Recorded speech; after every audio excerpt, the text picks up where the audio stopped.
आगे रशिया के रक्षा मंत्रालय का बड़ा दावा सामने आया है। यूक्रेन की 19 बस्तियों पर कब्जे किए गए हैं। रूस ने यह दावा किया है, हमने यूक्रेन की 19 बस्तियों पर कब्जा कर लिया। जेपोरिजिया, दनिप्रो में बढ़त का दावा किया गया है। समर कैंपेन के दौरान कब्जा किया गया है। रूस ने यह कहा है कि हमने समर कैंपेन के दौरान ये कब्जा किया है। रशिया यूक्रेन युद्ध के मोर्चे से इस वक्त की बड़ी खबर सामने आ रही है। रूस ने दावा किया है कि उसकी सेना के अपने समर कैंप के दौरान दक्षिण पूर्वी यूक्रेन के 19 बस्तियों पर कब्जा कर लिया है। रूस के रक्षा मंत्रालय के मुताबिक ये बस्तियां जेपोरिजिया और दनिप्रो क्षेत्रों में स्थित है।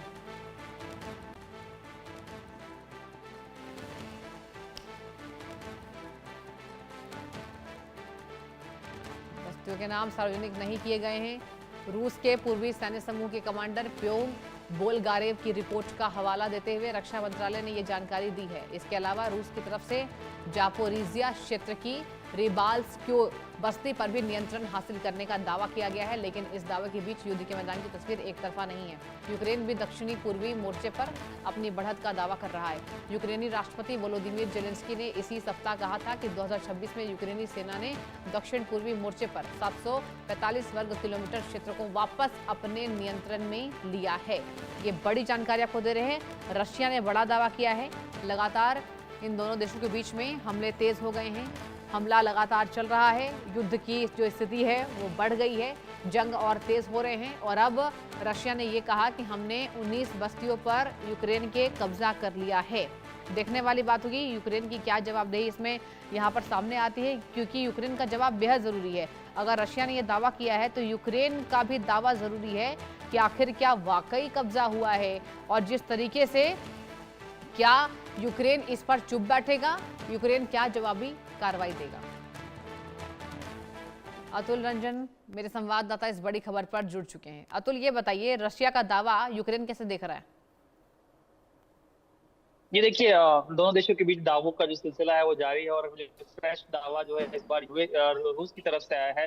रूस का जो दावा किया गया है उसके मुताबिक, जो रक्षा मंत्रालय ने जो बयान जारी किया है उसके मुताबिक जो है समर कैंपेन जो है, मतलब इस समर में जो पूरी तरह से मिलिट्री कैंपेन जो रूस ने लीड किया यूक्रेन के खिलाफ, उस दौरान रूसी सैनिकों ने यूक्रेन का जो दक्षिण पूर्व हिस्सा है उसका जो जापोरिजिया इलाका है उसके तकरीबन 19 बस्तियों को जो है पूरी तरह से अपने नियंत्रण में ले लिया है, ऐसा जो है रूस का दावा है। अब जो रूसी दावा जो है ये एक सेना का, रूसी सेना का जो एक रिपोर्ट है पूर्व सैन्य समूह का, उसके जो नवनियुक्त एक कमांडर है उनकी रिपोर्ट के आधार पर किया गया है। और राष्ट्रपति पुतिन ने जो है अगस्त के महीने में ही की शुरुआत में ही इनफैक्ट जो है सैन्य नेतृत्व में फेरबदल करते हुए जो है ये जो नया कमांडर है इनको ही कमान सौंप दी गई थी। उसके बाद हम देख रहे हैं कि ये दावा जो है उस तरफ से किया गया है। अब रक्षा मंत्रालय ने जो है सुरक्षा और रणनीतिक कारणों की का हवाला देते हुए जो 19 बस्तियों का जिक्र किया गया है उनका नाम जो है वो सार्वजनिक हालांकि नहीं किया अभी तक। और जो जो जो नियंत्रण को लेकर जो दावे चल रहे हैं उसमें जो रूसी समाचार एजेंसी हैं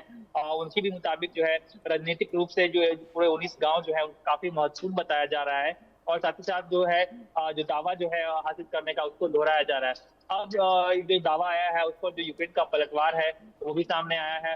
रूस जो है उसका कहना ये है कि माफ कीजिए, जो यूक्रेन है उसका ये कहना है कि 12 अगस्त को ही जो है सैन्य कमांड के साथ बैठक के बाद यूक्रेन ने ये घोषणा कर दी थी कि 2026 में जो अपने विशेष जो काउंटर ऑफेंसिव प्रोग्राम था उस दौरान तकरीबन 745 वर्ग किलोमीटर के क्षेत्र को रूसी कब्जों से जो है वापस जो है वो मुक्त कराने में यूक्रेन की सेना कामयाब हो गई थी। साथ ही साथ जो यूक्रेन के अधिकारी हैं उनका कहना यह है कि बहुत सारे इलाके हैं जैसे दनिप्रो हो, डोनेस्क हो या फिर जापोरिजिया ही क्यों ना हो जिसके गांव का जिक्र किया जा रहा है, उसके मिलन जो इंटरसेक्शन पॉइंट है उसके तकरीबन 60 किलोमीटर का आसपास का जो फ्रंट लाइन है उस इलाके के आसपास, वहां पर 26 जो बस्तियां हैं उसको यूक्रेन ने एक बार फिर से अपने कब्जे में जो है हासिल करने में कामयाबी पाई है। तो अब इस दौरान आप देखिए कि तमाम जो दावे हैं उस बीच जो एनालिसिस जो सामने आया है जो एक्सपर्ट है उसके मुताबिक कहीं ना कहीं ये समझ में आ रहा है कि जो रिपोर्ट्स जो आ रही हैं उस पर उसके मुताबिक जो रूस है उसकी जमीनी बढ़त की रफ्तार जो है पहले के मुकाबले काफी कमी आ गई।